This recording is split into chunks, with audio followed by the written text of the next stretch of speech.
Duchess Sophie is pristine in waist, defining designer dress.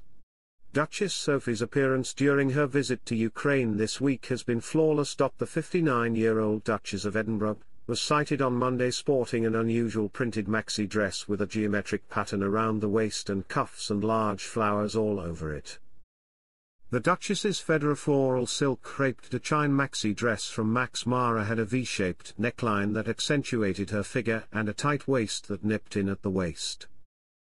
Welcome to Royal Pancakes.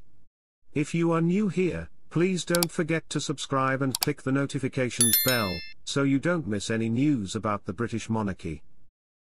Sophie accessorised her dress with stacked delicate gold bracelets and delicate drop earrings set with a light green gemstone. The prince was observed making a speech at a banquet held in Kyiv at the home of Martin Harris, the British ambassador to Ukraine. Earlier in the day, when visiting Kyiv's St. Sophia Cathedral, Prince Edward's wife was spotted with Olena Zelenska, the First Lady of Ukraine. She was wearing a brand new retro-patterned cotton dress with long sleeves, a fitted waist, and a tiered, flowy skirt, and she looked stunning. Sophie completed the ensemble with the cream leather pointed pumps by Nicola Sexton and the blue croc print ginny clutch by Sophie Habsburg. But the same day, the Duchess went to the Car Cemetery, the family centre of the non-governmental organisation Save Ukraine, and the UNF office to speak with war victims.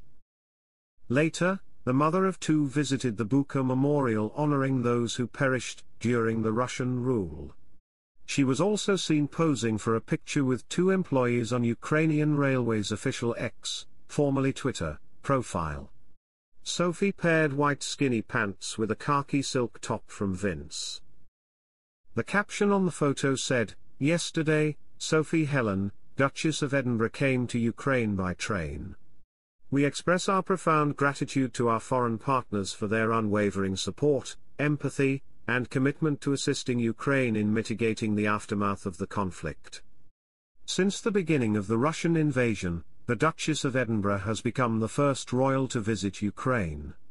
The purpose of her visit was to show support for the women, men, and children affected by the war, in keeping with her advocacy for victims of sexual assault during times of conflict.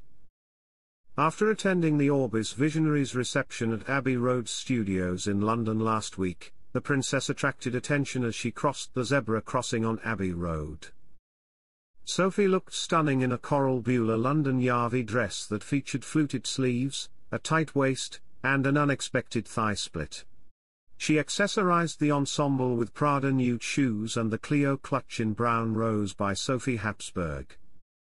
She made pop history on London's Abbey Road zebra cross, but the Duchess of Edinburgh was relieved to learn that she wouldn't be forced to repeat the feat within the storied recording studios. "I was slightly apprehensive that when the music started up, we were going to have to sing and that we were going to evacuate Abbey Road Studios rather quickly," Sophie joked, pointing to the area where a pianist had been amusing them. The Duchess was in London to speak to a group of employees and supporters of the non-profit organisation that works to eliminate blindness worldwide, called Orbis Visionaries. She spoke passionately about the charity's global mission while standing on the same stage where the Beatles had recorded. Sophie has accompanied Orbis on trips to Ethiopia, Bangladesh, and India in her capacity as Global Ambassador for the International Agency for the Prevention of Blindness. "It's very remarkable to be out in the field and witness what Orbis is doing to give people their lives back, especially after years of suffering," the woman remarked. "Orbis is changing lives on the ground. I got to watch an eyelid correction procedure in progress. It's incredible how a person's life can change drastically in a matter of minutes. It is unacceptable that so many people suffer from these diseases, whether it is cataracts or the blinding trachoma." Sophie said that she keeps one of the charity's Seymour teddy bears on a bathroom chair to remind her of all the children whose sight has been restored by surgeons who are volunteering with or have been trained by Orbis. Sophie's daughter, Lady Louise Windsor, was born with an eye issue.